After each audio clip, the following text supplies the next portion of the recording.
My daughter tried to cut me off from the lake house I built, then sent her in-laws with forged papers. I answered with an ultimatum she never saw coming. When my daughter called me that Tuesday afternoon, I thought she wanted to catch up over coffee. Instead, she delivered news that would shatter everything I believed about family, loyalty, and the boundaries of human decency. What happened next would test every principle I'd built my life upon and ultimately force me to make a choice that would change our relationship forever. Before we continue, please subscribe to the channel and let us know where you're listening in the comments.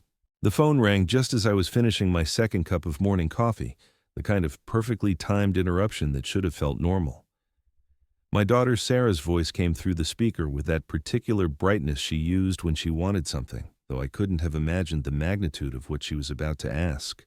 "Dad, I need to talk to you about the lake house," she said, her words carrying an edge I'd never heard before. "Marcus and I have been thinking, and we've decided that his parents should move in permanently. They're struggling financially, and the place is just sitting empty most of the time anyway." I set down my coffee cup, the ceramic making a sharp click against the granite countertop I had installed myself 3 summers ago. The lake house wasn't just property to me. It was the culmination of 43 years of backbreaking construction work, every overtime shift and weekend project that had built my company from a single pickup truck into something substantial. More importantly, it was where Margaret and I had planned to spend our golden years together, watching grandchildren play in the same waters where we'd honeymooned 34 years earlier. "Sarah, sweetheart, I think there might be some confusion here," I said, choosing my words carefully. "The lake house belongs to me. I can't just hand it over to Marcus's parents without some kind of arrangement." Her laugh came through the phone like breaking glass. "Dad, let's be honest about this. You're 71 years old, living alone in that big house in town. When was the last time you actually used the lake property? Twice last summer? Maybe 3 times the year before that?" The accusation stung because it held a grain of truth. Since Margaret's death 18 months ago, I'd found it difficult to visit the place where we'd shared so many memories. Every room held echoes of her laughter. Every sunset reminded me of evenings we'd spent planning a future that would never come. But avoiding the property didn't mean I was ready to surrender it, especially not to people I'd met exactly twice at family gatherings. "The frequency of my visits doesn't change the ownership, Sarah. That property represents decades of work and sacrifice. Your mother and I built that place with our own hands."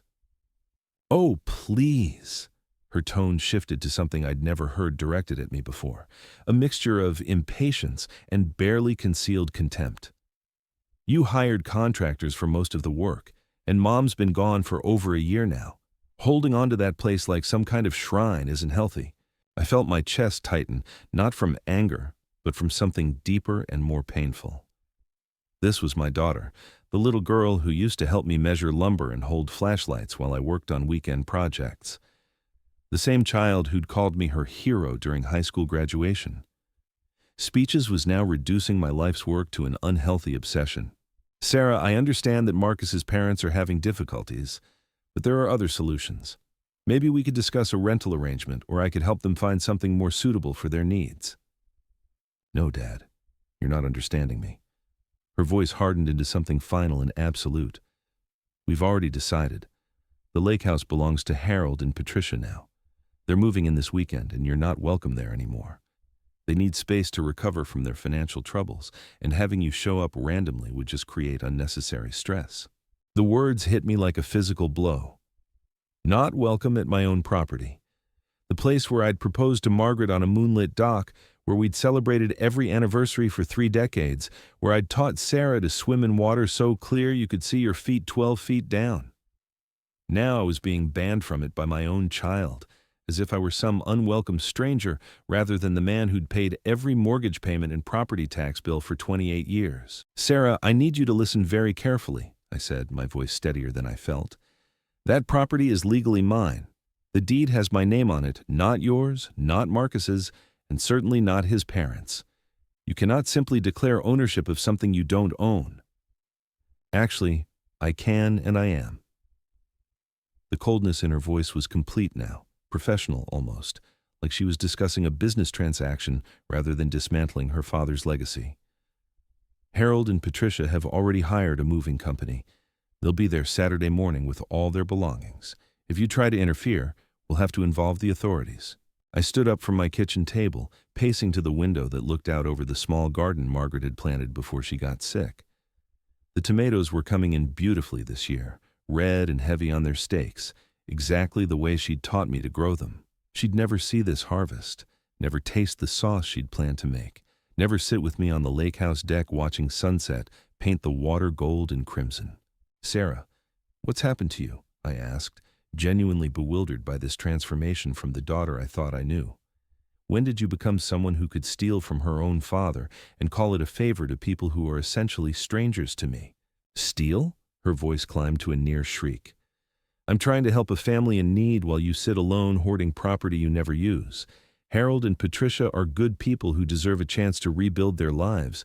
All you care about is maintaining control over things that should rightfully belong to the family." The family. As if her husband's parents, people I'd spent perhaps 6 hours with in total, had somehow become more family to her than the man who'd raised her single-handedly after her mother died.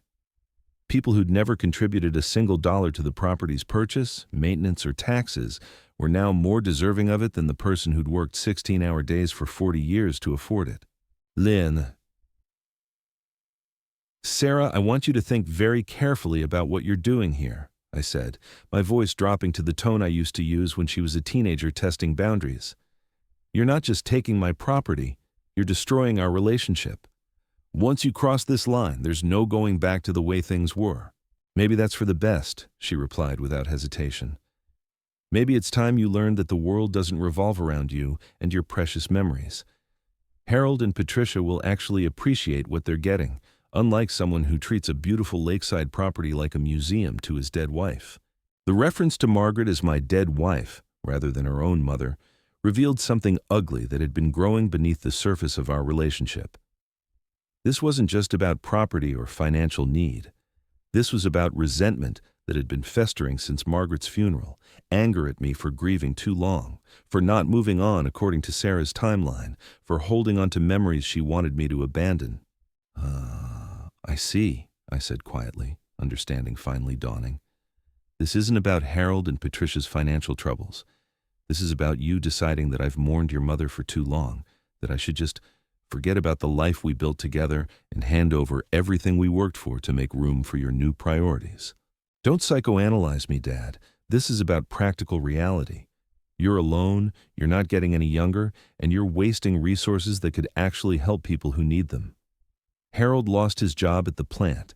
Patricia's medical bills are overwhelming them, and you're sitting on a $500,000 property that you visit twice a year to feel sorry for yourself." Each word was carefully chosen to wound, to reduce decades of love and sacrifice to selfishness and self-pity. The daughter who used to bring me coffee while I worked on construction sites before school was now itemizing my failures as a human being to justify taking everything I'd built. "Sarah, I'm going to hang up now," I said, my voice surprisingly calm given the earthquake happening in my chest. "When you're ready to discuss this like adults, you can call me back. But I want you to understand something very clearly. That property belongs to me, and no amount of emotional manipulation or manufactured guilt is going to change that legal reality." "Fine, Dad, be stubborn, but Harold and Patricia are moving in Saturday whether you like it or not. If you show up there and cause problems, you'll be dealing with more than just family disappointment." The line went dead, leaving me standing in my kitchen with a silent phone and the sudden understanding that my relationship with my only child had just fundamentally changed. For 34 years, I'd believed that love and sacrifice would be enough to maintain family bonds. That working myself to exhaustion to provide for Sarah's education, wedding, and various financial emergencies would create lasting gratitude and connection. Instead, I'd apparently created an entitled adult who saw my generosity as weakness and my grief as an inconvenience to be managed. The lake house wasn't just property she was taking. It was the symbol of everything I'd worked for, everything Margaret and I had dreamed of, everything that connected me to the life we'd planned together. I walked to my home office, where Margaret's reading glasses still sat on the desk beside tax documents and property deeds. The deed to the lake house lay in the filing cabinet exactly where it had been for 28 years. My name clearly printed as the sole owner. Legal documents that Sarah seemed to believe could be overruled by her determination and the supposed moral superiority of helping Harold and Patricia. But property law didn't work that way, and I hadn't spent 4 decades in construction without learning how contracts, ownership rights, and legal protections functioned. Sarah was about to discover that emotional manipulation, even when delivered with complete conviction, couldn't transfer title to real estate. The question wasn't whether I could stop her. The question was what kind of man I wanted to be when I did. I spent that Wednesday evening in my workshop, the same converted garage where I'd built Sarah's dollhouse when she was 7 years old. The smell of sawdust and machine oil usually brought me comfort, but tonight everything felt different. My tools hung in perfect order on their pegboard, each wrench and drill bit in its designated spot, a lifetime of organization that suddenly seemed pointless if my own daughter could simply declare ownership of my most valuable asset. The dollhouse still sat on the corner shelf, gathering dust but intact after all these years. I'd spent 3 months crafting every miniature door and window, painting each tiny room in colors Sarah had chosen from paint chips she'd collected at the hardware store. She'd named every doll family that lived inside, created elaborate stories about their lives, spent countless hours rearranging their furniture with the serious concentration of an architect planning a real home. Now that same daughter was rearranging my real home, my real life, with the casual authority of someone who believed ownership was simply a matter of need rather than legal title. The irony wasn't lost on me that the child who'd once treasured a house I'd built with my own hands was now taking the actual house I'd built with those same hands. My phone rang at exactly 9:30, interrupting my brooding. Sarah's name appeared on the display, and for a moment I felt that familiar surge of hope that she'd reconsidered, that the daughter I'd raised was still somewhere beneath this stranger's voice. Dad, I've been thinking about our conversation, she said, her tone slightly softer than before. Maybe we got off on the wrong foot. I want you to understand that this isn't about hurting you. It's about doing what's right for everyone involved. I set down the sandpaper I'd been absently running across a piece of scrap wood. Sarah, what's right is respecting property ownership and family relationships. Taking someone's home without permission isn't kindness, it's theft. That's such a harsh way to put it.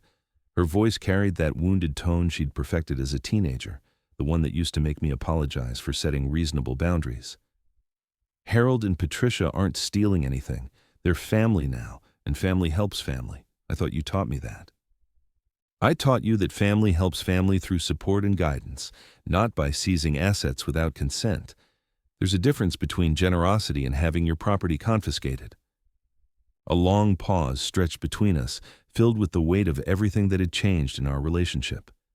When she spoke again, her voice had hardened back to that businesslike tone that chilled me more than her anger ever could. Dad, I need you to be realistic about your situation. You're 71 years old, living alone, rattling around in a house that's too big for one person while maintaining a lake property you barely use. Harold and Patricia have 3 grandchildren who would love to have a place to swim and play during summers. Which scenario actually makes sense? The manipulation was so smooth, so practiced, that I almost missed how expertly she'd shifted the conversation from legal ownership to emotional guilt.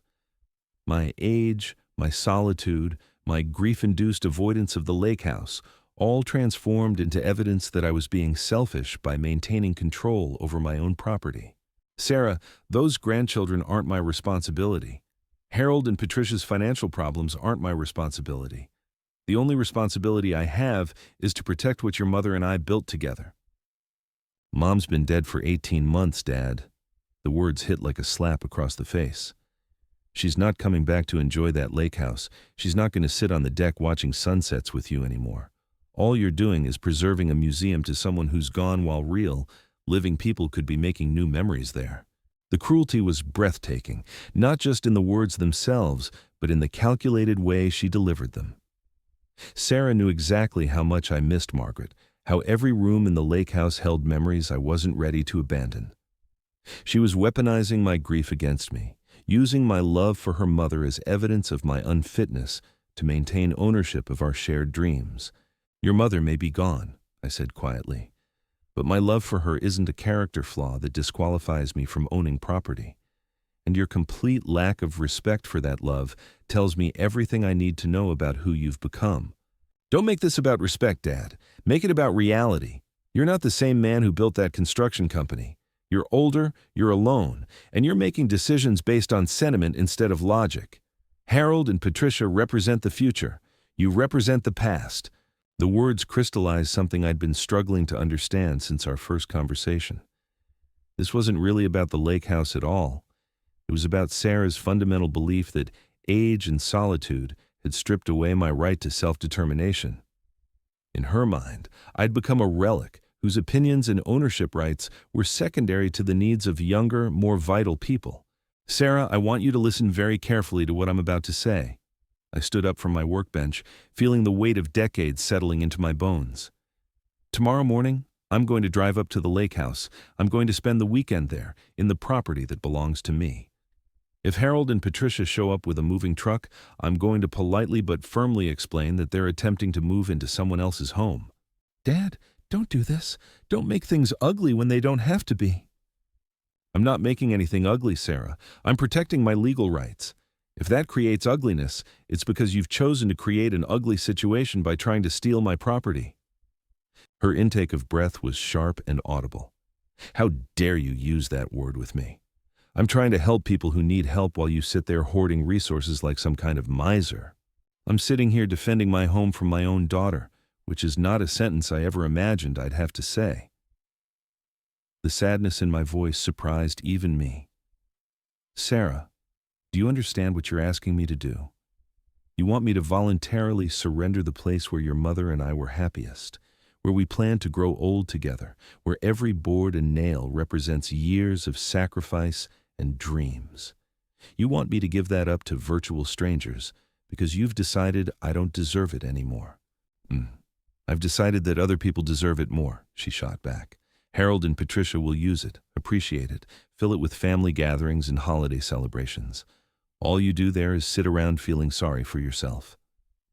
The dismissal of my grief as self-pity was the final confirmation of how far we'd drifted apart. The daughter I'd raised would never have spoken about her father's mourning with such contempt.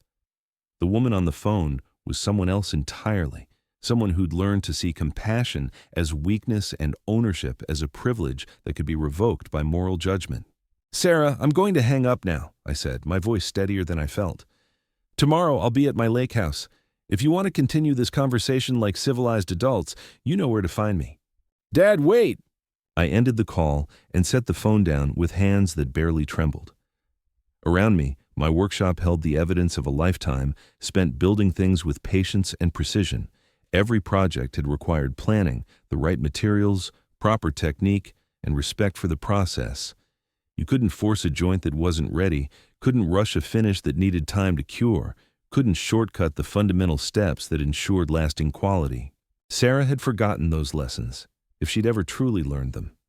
She thought relationships and property rights could be bulldozed through emotional manipulation and moral superiority. She was about to discover that some foundations couldn't be shaken by threats or guilt, that some structures were built to withstand storms far stronger than family disappointment. I walked to my filing cabinet and pulled out the lake house deed, reading my name in the clear print that had never changed despite everything else that had shifted in my life. Tomorrow, I would drive to the property that belonged to me, not as a nostalgic old man clinging to memories, but as its legal owner asserting his rights. The dollhouse caught my eye again as I turned off the workshop lights. Such a small, perfect thing, built with love for a daughter who'd treasured it completely. I wondered if Sarah even remembered the hours we'd spent together planning its construction, the careful attention to detail that had made it special, the pride she'd taken in showing it to friends who visited. That little girl was gone, replaced by someone who saw her father's life's work as an obstacle to her plans rather than a legacy to be respected. Tomorrow would determine whether anything of our relationship could be salvaged, or whether the woman who'd once called me her hero had truly become someone I no longer recognized. The workshop door locked with a solid click, sealing away tools that had built homes, businesses, and dreams across 4 decades. In 12 hours, I would need every lesson those tools had taught me about standing firm when the foundation was solid, about knowing the difference between compromise and surrender, about protecting what mattered most, even when the people you loved demanded you abandon it. Thursday morning arrived with the kind of crisp clarity that makes mountain air feel like a blessing, even when your heart carries the weight of family betrayal. I loaded my overnight bag into the pickup truck at exactly 7:30, the same methodical timing that had governed my construction schedules for 43 years. The 2-hour drive to Lake Tahoe stretched ahead like a pilgrimage to sacred ground I'd earned with every overtime shift and weekend sacrifice. The highway unwound through California's foothills with familiar precision, each curve and elevation change marking my distance from the life Sarah thought I should abandon. My phone sat silent in the cup holder, its black screen reflecting nothing but my determination to reach the property before Harold and Patricia's moving truck could claim what didn't belong to them. I'd spent the previous evening making calls, the kind of strategic preparation that had kept my construction business profitable through 3 recessions and countless difficult clients. First call went to my attorney, Marcus Webb, whose after-hours availability reflected 30 years of friendship built on mutual respect and professional competence. Fred, you're absolutely within your rights to occupy your own property, Marcus had confirmed, his voice carrying the certainty that came from decades practicing property law. If anyone attempts to prevent your access or remove your belongings, they're committing trespassing and potentially conversion. Document everything, stay calm, and call law enforcement if necessary. The second call had gone to the Placer County Sheriff's Department, where Deputy Rodriguez had listened to my explanation with the patient professionalism of someone who'd mediated family property disputes before. "That's right.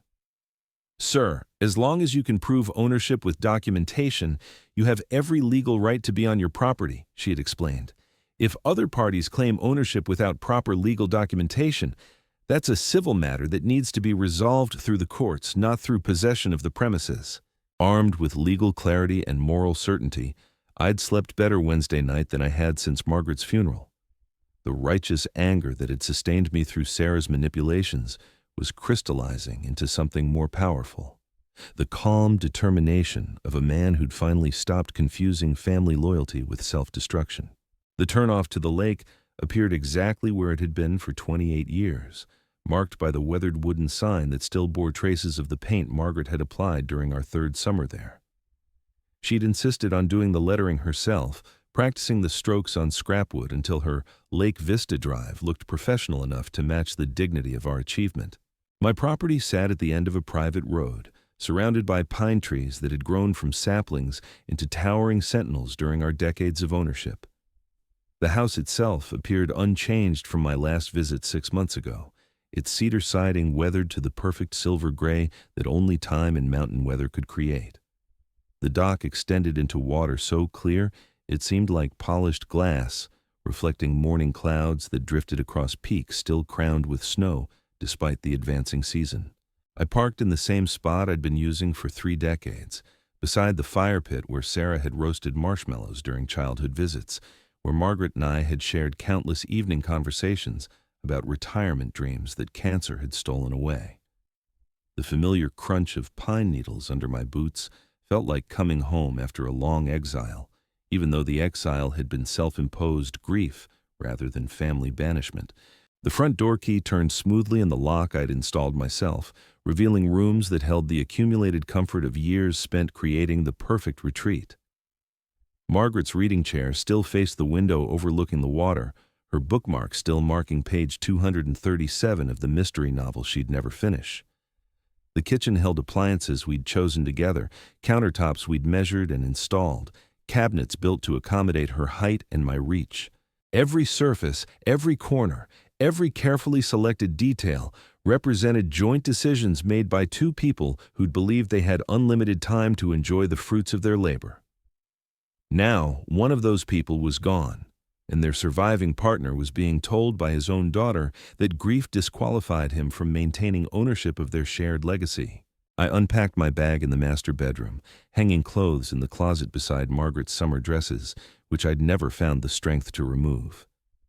The morning light streaming through windows we'd positioned to capture the lake's changing colors illuminated dust motes that danced like memories in the still air.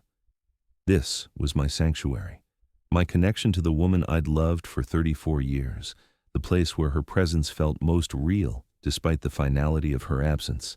At exactly 10:15, the rumble of a large truck engine broke the morning silence. Through the bedroom window, I watched a white moving van navigate the narrow road with the careful precision of professionals who'd done this countless times before.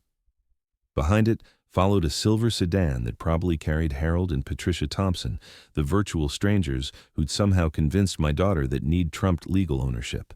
I walked to the front porch with the measured steps of a property owner greeting uninvited guests, my hands steady despite the magnitude of the confrontation ahead. The moving truck stopped beside my pickup, its diesel engine ticking as it cooled. Two men in company uniforms climbed out, consulting clipboards and surveying the house with the practical assessment of workers planning a complex job. Harold emerged from the sedan first, a man in his mid-60s with the soft build of someone whose physical labor days were long behind him. His wife, Patricia, followed, clutching a purse and wearing the nervous expression of someone who suspected this situation might not unfold as smoothly as promised. Both of them looked like decent people caught in circumstances they didn't fully understand, which made Sarah's manipulation of their desperation even more unconscionable. "Excuse me," Harold called out as he approached the porch, his voice carrying the uncertainty of someone who'd been told this would be simple but was discovering complications. "Are you Fred Martinez? Sarah said you might be here, but that you'd already agreed to the arrangement." The lie was so casual, so complete, that it took my breath away. Sarah had told them I'd agreed to surrender my property, that my presence here was some kind of formality rather than the desperate defense of a man protecting his life's work. These people weren't malicious invaders, they were unwitting participants in my daughter's deception. "I'm Fred Martinez," I confirmed, stepping down from the porch to meet them at eye level. "And I'm afraid there's been a significant misunderstanding. I haven't agreed to any arrangement involving this property. In fact, I specifically told Sarah that no such arrangement was possible." Patricia's face crumpled with confusion and embarrassment. "But she told us you'd decided to let us stay here while we get back on our feet. We've already given notice on our apartment. Our belongings are in storage, ready to be moved." The human cost of Sarah's manipulation became clear in that moment. She hadn't just lied to me about their desperation. She'd lied to them about my cooperation. Harold and Patricia had made irreversible decisions based on promises my daughter had no authority to make, leaving them homeless and dependent on property they had no legal right to occupy. "I'm very sorry for the confusion," I said, meaning it completely. "But this property belongs to me, and I never gave anyone permission to move in. Sarah spoke without my knowledge or consent." Harold's face darkened with the realization that he'd been used as a pawn in a family conflict he'd never understood. "That's impossible. Sarah showed us the paperwork, said everything was arranged. We wouldn't have come here without proper authorization." The mention of paperwork sent ice through my veins. What documents could Sarah have fabricated to convince them they had legitimate claim to my property? The deed was in my filing cabinet at home, unchanged since the day I'd paid off the mortgage. No power of attorney existed, no transfer of ownership, no rental agreement signed by anyone with legal authority to create one. "What paperwork did she show you?" I asked, dreading the answer. Patricia fumbled in her purse, withdrawing a manila folder thick with official-looking documents. "She gave us copies of the property transfer, said you'd decided to put the house in her name so she could help families in need. We have a lease agreement signed by Sarah as the owner, along with a letter from you explaining your decision."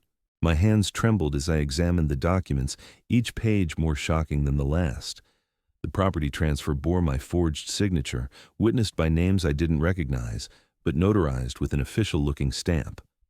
The lease agreement granted Harold and Patricia 1 year of rent-free occupancy in exchange for property maintenance and upkeep.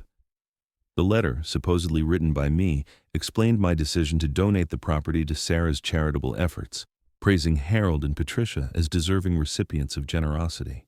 The sophistication of the forgery was breathtaking. Every document appeared authentic, complete with legal language and proper formatting that would fool anyone who wasn't the actual property owner.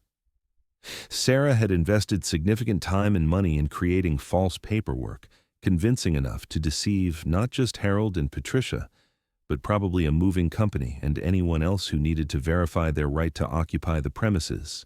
"These documents are completely fraudulent," I said, my voice steadier than I felt. "My signature has been forged, and I never authorized any transfer of ownership. Sarah created these papers without my knowledge to support a lie she told you about my willingness to give away my property." The moving crew had been listening to our conversation while unloading equipment from their truck. The supervisor, a weathered man who'd obviously handled complicated situations before, approached our group with professional caution. "Folks, we've got a problem here," he announced, consulting his own paperwork. "We were hired to move belongings into this property based on a signed lease agreement, but now the property owner is saying no such agreement exists. We can't proceed without clear authorization from whoever actually owns this place." Harold's voice cracked with desperation. "We paid the deposit, signed all the papers, gave notice on our apartment. Our stuff is in storage waiting to be delivered here. Sarah assured us everything was legal and proper." The tragedy of their situation wasn't lost on me. Harold and Patricia were victims of Sarah's deception as surely as I was, manipulated by someone they'd trusted as family, left homeless and financially vulnerable by lies they'd had no reason to question. Their desperation was real. Their need for housing genuine, their belief in Sarah's authority completely understandable given the sophisticated fraud she'd perpetrated. But understanding their situation didn't change the legal reality. This was my property, purchased with my money, maintained with my labor, legally owned without any dispute or encumbrance. Sarah's charitable impulses, however genuine, couldn't override property law or grant her authority to dispose of assets she didn't own. "I'm truly sorry for what Sarah has put you through," I said, addressing Harold and Patricia directly. "But I cannot allow you to move into property you have no legal right to occupy, regardless of what documents she fabricated to convince you otherwise." Patricia began crying quietly, the weight of their impossible situation finally breaking through her composure. Harold put his arm around her shoulders, his own eyes wet with tears he was trying to hide from the moving crew and me. "What are we supposed to do now?" he asked, his voice barely above a whisper. "We're supposed to be out of our apartment by tomorrow. Our storage unit is paid through the end of the month. Sarah said this was our chance to start over after everything we've been through." The human wreckage of Sarah's manipulation spread before me like debris from a natural disaster. 2 elderly people made homeless by my daughter's lies, a moving crew whose time and equipment had been wasted on a fraudulent job, and me standing in front of my own property having to prove my right to occupy it. The scope of deception required to create this situation demonstrated planning and calculation that chilled me more than any angry phone call could have. Sarah hadn't just tried to steal my property in a moment of desperation. She'd orchestrated an elaborate fraud involving forged documents, false promises, and the exploitation of vulnerable people who'd trusted her as family. The daughter I'd raised had become someone capable of breathtaking cruelty disguised as compassion, someone who could destroy multiple lives while convincing herself she was performing acts of charity. The moving supervisor stepped forward, clearly eager to resolve a situation that was costing his company time and money. "Mr. Martinez, we're going to need to see proof of ownership before we can make any decisions about proceeding with this job." I pulled out my wallet and retrieved the folded copy of the property deed I'd brought for exactly this purpose. The legal description, parcel number, and my name as sole owner were clearly printed in official county records that couldn't be disputed or forged. Harold examined the document with the careful attention of someone whose hopes were crumbling with each word he read. "This shows you as the owner," he admitted, his voice heavy with defeat. "But Sarah showed us papers that said you'd transferred ownership to her. How's that possible?" "Because my daughter committed fraud," I replied, the words tasting like ash in my mouth. "She forged my signature and created false documents to convince you that she had authority she doesn't possess. You're victims of her deception, just like I am." The moving crew began reloading their equipment with the efficient movements of professionals who'd learned not to get emotionally involved in family disputes. Their supervisor approached me with a clipboard and apologetic expression. "Mr. Martinez, we're going to have to cancel this job based on the ownership dispute. Our company policy doesn't allow us to move belongings into properties where ownership is contested. Harold and Patricia will need to make other arrangements." Harold sank onto the porch steps, his face in his hands, while Patricia continued crying beside the car that contained everything they owned except what was locked in storage across town. The practical implications of their situation were staggering.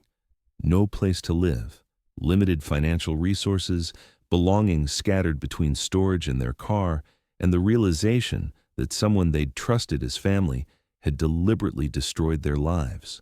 But as sorry as I felt for Harold and Patricia, I couldn't solve their housing crisis by surrendering my property to fraudulent documents and emotional manipulation. Compassion didn't require self-destruction, and helping them wouldn't be accomplished by rewarding Sarah's criminal behavior with success. The moving truck's engine roared to life as the crew prepared to leave, taking with it Harold and Patricia's hopes for stability and fresh starts. They sat in their car for several minutes, probably trying to process the magnitude of their situation, before Harold finally started the engine and backed slowly out of my driveway. As their car disappeared down the mountain road, I stood alone on the porch of the property I'd defended, surrounded by the silence that followed victory in a battle no father should have to fight. The lake stretched before me, unchanged by human drama, reflecting clouds and mountains with the same serene beauty that had drawn Margaret and me here decades ago. But the victory felt hollow, tainted by the knowledge that my own daughter had orchestrated this entire catastrophe through lies, forgery, and the calculated exploitation of desperate people. Sarah hadn't just tried to steal my property. She'd revealed herself to be someone capable of depths of deception I'd never imagined possible. My phone buzzed with an incoming call, Sarah's name appearing on the screen with perfect timing. She'd probably been waiting for confirmation that Harold and Patricia had successfully moved into my property, ready to present me with a fait accompli that would force my acceptance of her charitable redistribution of my assets. Instead, she was about to discover that property law couldn't be overruled by forged documents and moral superiority, that some foundations were too solid to be shaken by manipulation and lies. The conversation ahead would determine whether anything remained of our relationship, or whether the daughter I'd raised had truly become someone I could no longer recognize or trust.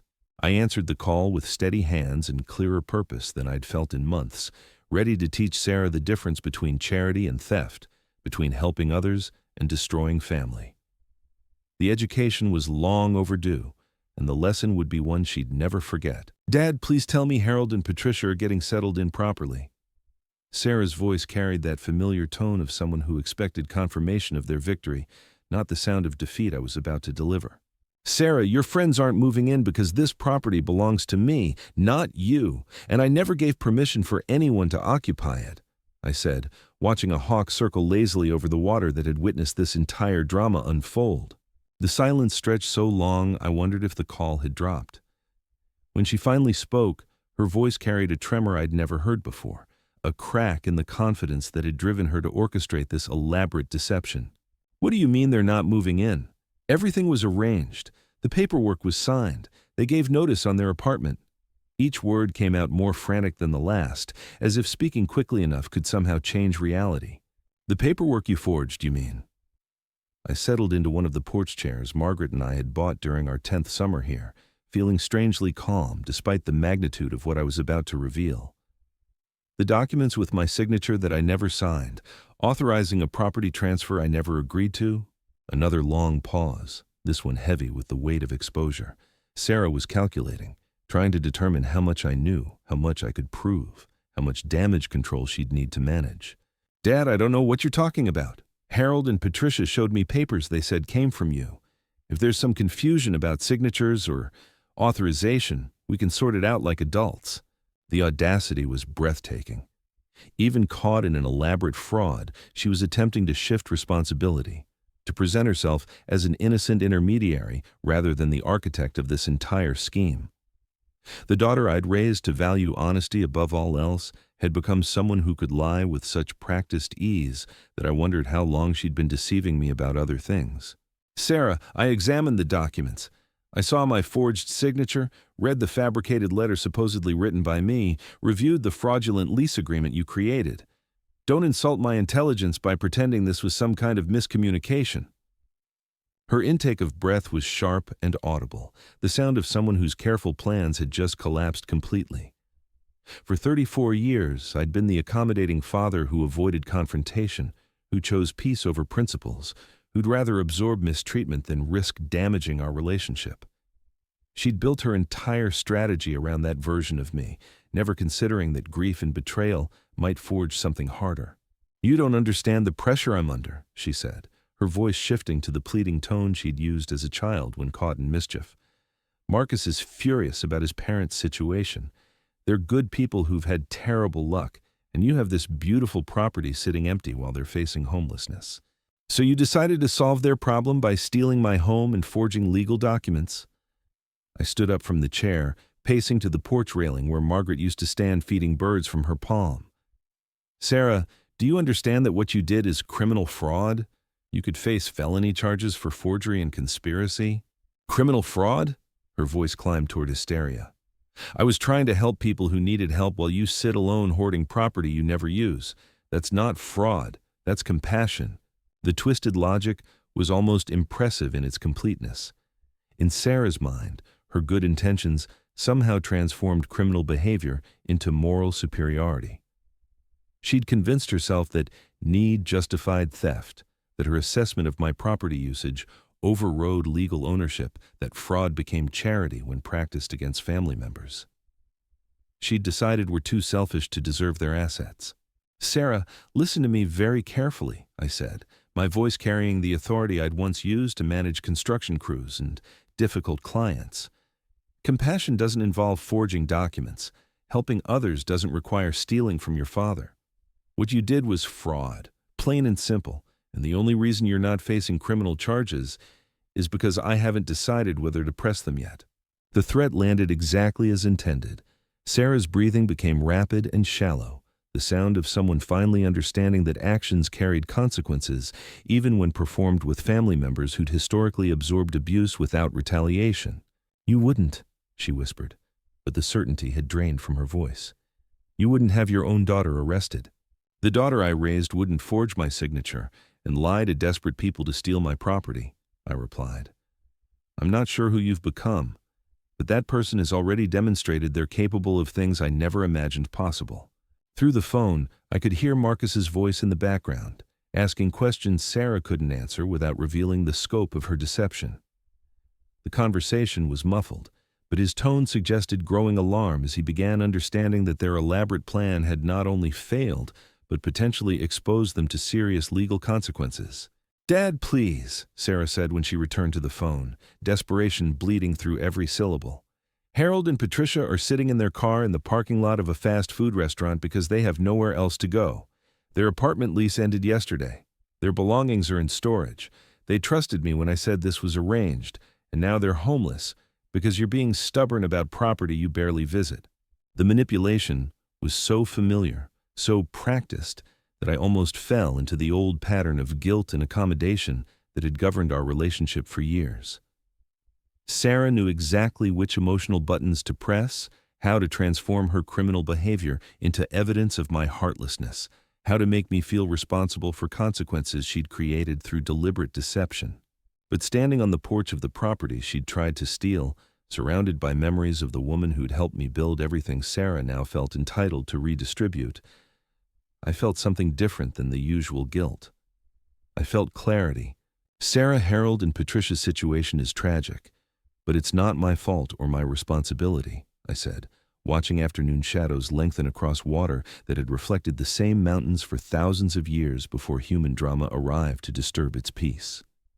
Their homelessness is the direct result of your lies, your forged documents, your promises that you had no authority to make. You created this crisis through fraud, not compassion. So you're just going to let them suffer because you're angry at me? Her voice cracked with tears that might have been genuine, or might have been another manipulation technique. After today's revelations, I could no longer trust my ability to distinguish between Sarah's authentic emotions and her theatrical performances. I'm going to let them find appropriate solutions that don't involve criminal fraud or the theft of my property, I corrected. There are legitimate ways to help people facing housing crises. Creating false documents and lying to everyone involved isn't one of them. Marcus's voice grew louder in the background, clearly agitated as the implications of their situation became clear. I caught fragments of words, fraud, felony, criminal charges, that suggested he was finally understanding that Sarah's charitable impulses had potentially exposed their entire family to serious legal consequences. "Dad, what if we could work out some kind of arrangement?" Sarah asked, grasping for any solution that might salvage something from her failed scheme. "Maybe Harold and Patricia could rent the property from you at a reduced rate, or we could set up some kind of lease-to-own situation that helps everyone." The offer revealed how completely she still misunderstood the situation. She was still trying to negotiate terms for Harold and Patricia's occupancy of my property, still operating under the assumption that her assessment of their need created some obligation on my part to provide solutions. The fundamental principle, that my property belonged to me and required my consent for any arrangement, remained beyond her comprehension. "Sarah, I'm not negotiating terms for anyone to occupy my property," I said firmly. "This house belongs to me. I choose who stays here, when they stay here, and under what conditions. You don't get to make those decisions for me, regardless of how worthy you think the beneficiaries might be." "But they have nowhere to go," she protested, as if repetition might somehow change the legal and moral realities she was confronting. "Their storage unit rent expires at the end of the month. They don't have enough money for deposits on a new apartment. This could have solved all their problems. This could have solved their problems by creating new problems for me," I replied. "Problems I never agreed to accept, involving people I barely know, based on arrangements you made without my knowledge or consent. That's not charity, Sarah. That's theft with good intentions." The late afternoon sun was beginning to set behind the mountains, painting the lake surface in shades of gold and crimson that Margaret had always called God's daily masterpiece. She'd never see another sunset from this deck, never again point out the way light danced on water, or how evening shadows transformed familiar landscapes into something magical. But I would see them. As many as I had left, from the property I had defended today against my own daughter's attempt to steal it through fraud and emotional manipulation. The victory felt both essential and heartbreaking, necessary and devastating in ways I was only beginning to understand.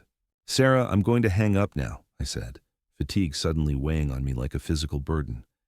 "When you're ready to discuss this situation honestly, without lies or manipulation or attempts to make me feel guilty for protecting my own property, you can call me back." "Dad, wait," but I'd already ended the call, setting the phone aside to watch the last light fade from water that had witnessed the end of my relationship with my only child. The silence that followed felt different from the peaceful quiet I'd always associated with this place. It carried the weight of permanent change, the understanding that some words couldn't be unsaid, some actions couldn't be undone, some trust couldn't be rebuilt once it had been shattered so completely. I walked inside to prepare dinner in the kitchen where Margaret and I had shared thousands of meals, in the house we'd built with love and sacrifice, surrounded by memories that belonged to me and couldn't be redistributed to others, regardless of their need or my daughter's assessment of their worthiness. For the first time in 18 months, I felt like I was truly home. Not because I was hiding from grief or clinging to the past, but because I'd finally learned to protect what mattered most. Some lessons came late in life, but they still counted when you had the courage to learn them. Outside, darkness settled over the lake with the finality of decisions made and boundaries established. Tomorrow would bring new challenges, new attempts at manipulation, new tests of the resolve I'd discovered today. But tonight, I was exactly where I belonged, in the home I'd earned and defended, surrounded by love that no amount of fraud or family dysfunction could steal away. The phone remained silent on the kitchen counter, and for the first time in years, that silence felt like peace rather than abandonment. Some relationships couldn't survive the introduction of honest boundaries, but the ones worth keeping would find a way to respect them. I wasn't holding my breath for Sarah to be among them. The next morning brought a peace I hadn't experienced in months. I woke naturally at sunrise, without the anxiety that had become my constant companion since Sarah's first phone call about the lake house. The coffee tasted better than it had in years, brewed in my own kitchen, in my own home, surrounded by memories that belonged entirely to me. I spent the weekend doing simple maintenance tasks that I'd been neglecting during months of grief and family turmoil. Cleaned the gutters, checked the dock for loose boards, trimmed branches that had grown too close to the windows. Physical work that reminded me why I'd fallen in love with this place, why Margaret and I had sacrificed so much to make it ours. Sunday evening, as I prepared to drive back to town, my phone rang one final time. Sarah's name appeared on the screen, and something in my chest tightened with what might have been hope. Maybe she'd found the clarity that had eluded her for so long. Maybe the daughter I'd raised was still somewhere beneath the stranger who'd tried to steal my home. "Dad?" Her voice was different now, smaller somehow, stripped of the aggressive confidence that had driven her previous calls. "I need to tell you something." I settled into Margaret's reading chair, looking out at the lake that had witnessed our entire confrontation. "I'm listening, sweetheart. I've been thinking about what I did, about the papers I created, about Harold and Patricia." She paused, and I could hear tears in her voice. "You were right. It was fraud. It was wrong. And I'm sorry." The apology I'd been waiting for, but it came wrapped in a sadness that suggested she finally understood what she'd destroyed in pursuit of her misguided charity. "Sarah, I appreciate you saying that. Marcus and I found Harold and Patricia a temporary place to stay," she continued. "A friend of ours has a guest house they can use while they get back on their feet, the right way, without lies or forged documents or stealing from family." Relief flooded through me, not just for Harold and Patricia's situation, but for this glimpse of the daughter I remembered. The woman who could recognize mistakes and work to fix them, who understood that good intentions didn't justify destructive methods. "That's the right thing to do," I said quietly. "I'm proud of you for finding a real solution." We talked for another hour as darkness settled over the mountains, not about property or legal documents or family obligations, but about memory and loss and the different ways people processed grief. Sarah admitted she'd been angry at me for mourning Margaret so deeply, for holding on to our shared places and possessions instead of moving forward in ways she thought were healthier. "I thought if I could get you to let go of the lake house, you'd finally start living again instead of just existing," she said. But I realized now that wasn't my decision to make. "Grief doesn't follow other people's timelines," I replied, watching stars reflect on water that had remained constant through all our human drama. "And healing doesn't require surrendering everything that connects us to the people we've lost." When we finally said goodbye, something had shifted between us. Not back to the way things were, too much had been broken for that, but toward something new that might be built on honesty instead of manipulation, respect instead of entitlement. The drive home Monday morning felt different than my arrival had 3 days earlier. I wasn't fleeing family conflict or defending territory under siege. I was simply a man returning from his weekend retreat, carrying the satisfaction of boundaries maintained and relationships clarified. Sarah called twice more over the following weeks, conversations that were careful but genuine, rebuilding trust one honest exchange at a time. We talked about Margaret's memory, about the difference between helping others and enabling them, about the responsibility that comes with owning something valuable. Harold and Patricia sent a handwritten note of apology, thanking me for not pressing criminal charges and explaining how they'd been deceived by documents they'd had no reason to question. They'd found jobs, modest ones that matched their circumstances, and were working toward independent housing with the dignity that comes from honest effort. The lake house remained mine, visited more frequently now that I no longer felt guilty about claiming space for my own healing. Each sunset reminded me that some things were worth fighting for, that love sometimes expressed itself through protection rather than surrender. Margaret's reading glasses still sat on the kitchen windowsill, catching morning light that would have made her smile. I kept them there not as a shrine to the past, but as a reminder that the best parts of love survive even the worst family storms. Some battles end not with victory or defeat, but with understanding. Some relationships can only be saved by nearly losing them completely. And sometimes, the greatest gift you can give your children is teaching them that respect has boundaries, even within families built on love. If you enjoyed this story, please subscribe to the channel and let us know your thoughts in the comments below. Sometimes the hardest lessons come from the people we love most, but they're often the ones we need to learn the most.